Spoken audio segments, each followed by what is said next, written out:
May 11, 1943. Alaska's westernmost island, towers 200 miles from the nearest American city. Temperature 10 degrees Fahrenheit.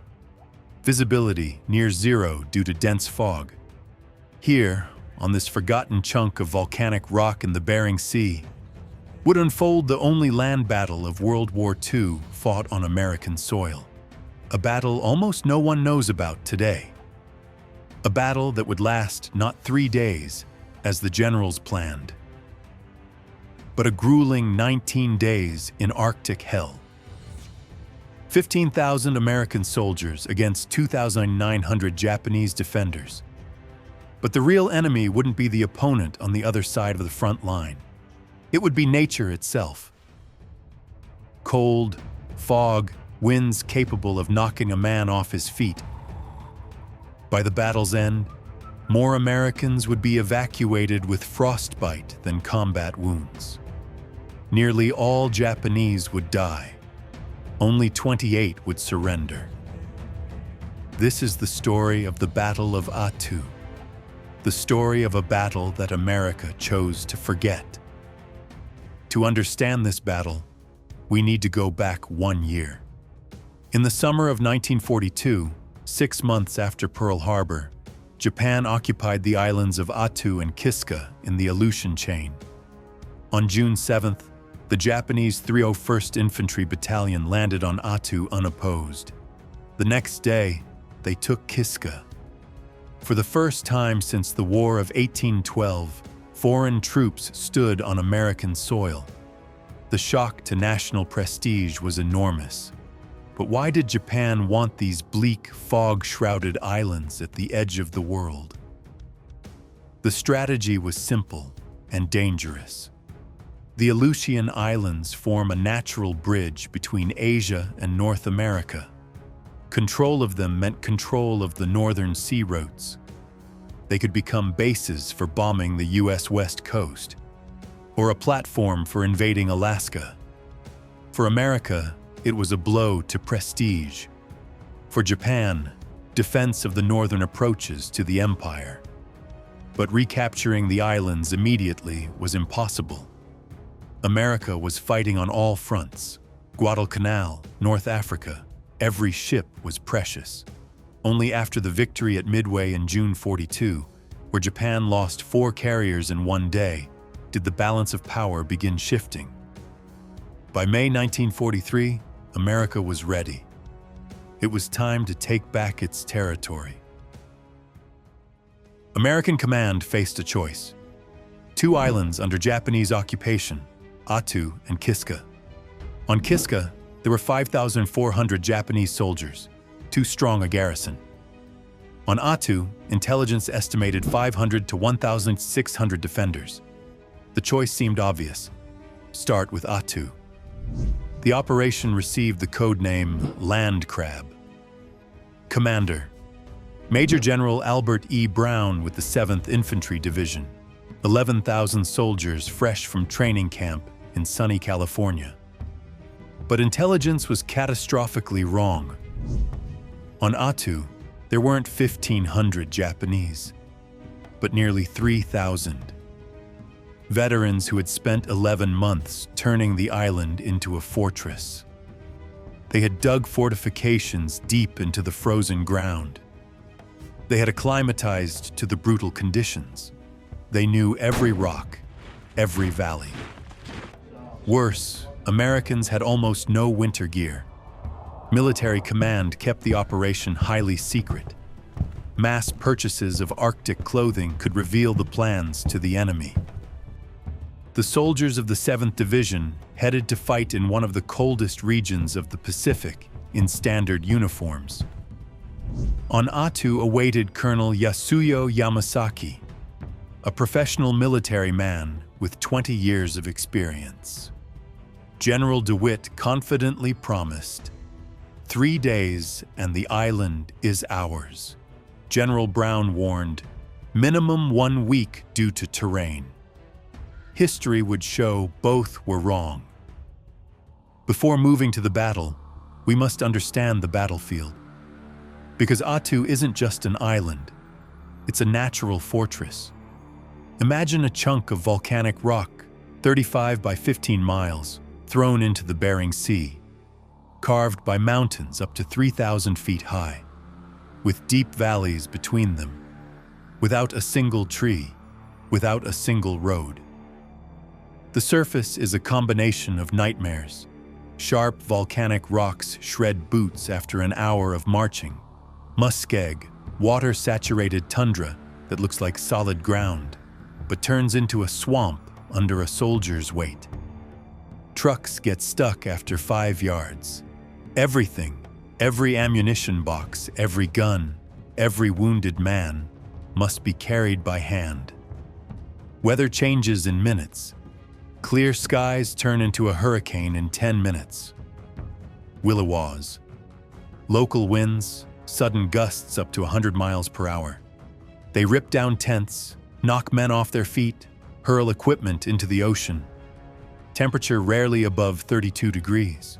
Constant fog, visibility drops to a few yards. Soldiers get lost 30 yards from their positions. Air support is impossible.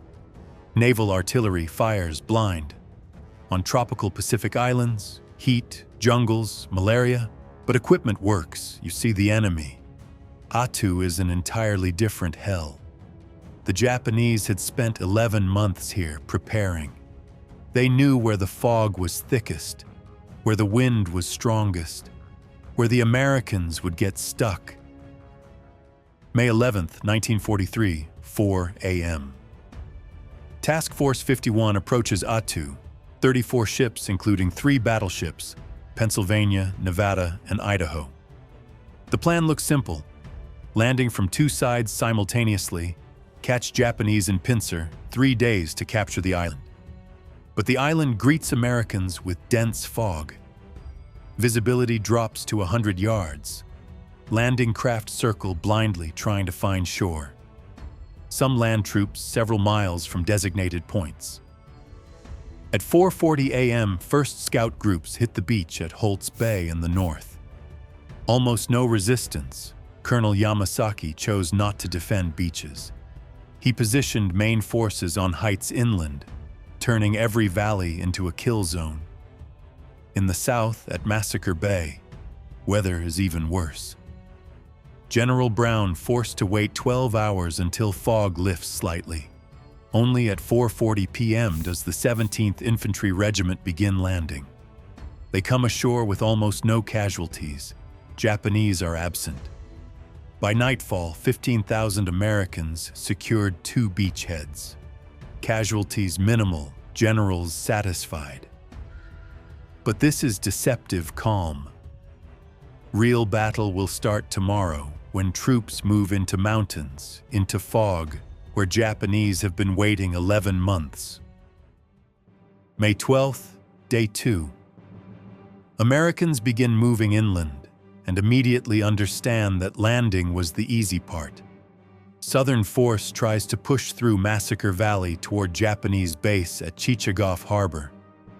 On map, it's 3 miles as crow flies, but there's nothing straight here.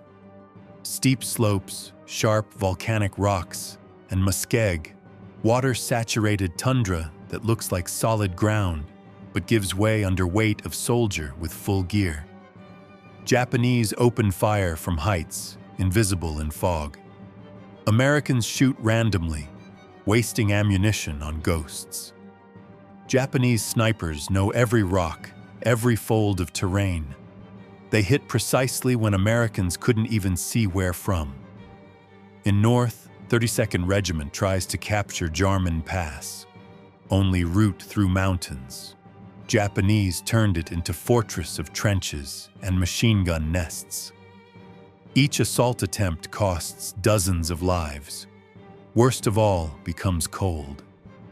Temperature dropped to 10 degrees Fahrenheit, and soldiers in standard uniforms. Mass frostbite begins.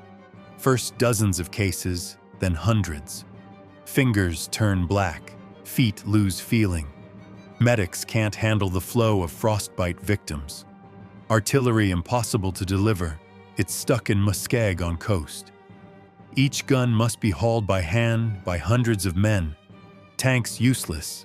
They can't climb steep slopes. In 2 days, Americans advanced less than a mile. 200 men evacuated with frostbite, 50 killed in combat. General Brown looks at map and understands 3 days was naive fantasy. Days 4 through 6. Progress completely halted. Constant freezing rain turned Muskeg into real swamp. Soldiers sink waist deep. Some literally drown in mud with their equipment. Wind increased to 40 miles per hour. Tents ripped down every night. Air support impossible in this weather. Naval artillery fires blind. American troops essentially fighting without support. Japanese use fog for short, furious counterattacks. Appear from nowhere, bayonet charge and disappear before Americans can react. Psychological pressure mounting. At night, Japanese shout in English from fog, "You will die here!" Snipers fire from unknown positions. Soldier can be standing talking. Next second falls dead. Nobody saw the shot. Morale drops critically. Soldiers call Attu frozen hell. By May 16th, over 600 men evacuated with frostbite, more than combat casualties. Nature killing more effectively than enemy. On this day, General Landrum relieved of duty due to slow progress. General Brown takes direct command and changes tactics. No more small skirmishes. Simultaneous massive strike from north and south. Concentration of all forces. No matter the cost, Japanese defense must be broken with one powerful blow. Offensive will start May 17th, despite weather. May 17th, Day 7. Weather slightly improved. Visibility up to 200 yards. For Attu, this is almost clear day. General Brown strikes simultaneously from north and south. From north, 32nd Regiment massively storms Jarman Pass. Entire regiment goes up wave after wave. From south, 17th attacks heights around Massacre Valley. Artillery, finally hauled into position, pounds Japanese fortifications. Japanese forced to split their 800 combat-ready soldiers between 2 directions against 11,000 Americans. Math works against them, but they don't surrender. Battle for each height takes hours of bloody fighting. May 20th, breakthrough occurs. 32nd captures Jarman Pass after 3 days continuous fighting. Northern and southern groups can now link up. Japanese garrison cut in half. Next 2 days, Americans capture key heights. Point Able, Point Baker, Point Charlie.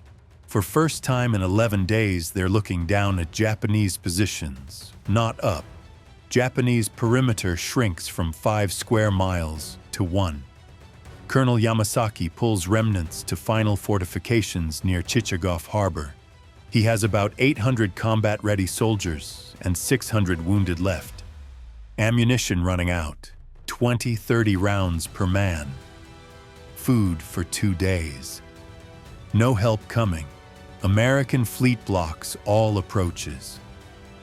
Yamasaki understands this is the end, but surrender impossible for Japanese officer. May 28th evening. Last night of Battle of Attu. Americans occupy 3 key heights around final Japanese positions. Tomorrow they plan final artillery bombardment and assault. Battle's end seems hours away. Strange order comes in evening. Company on Engineer Hill must abandon positions and withdraw for breakfast in rear.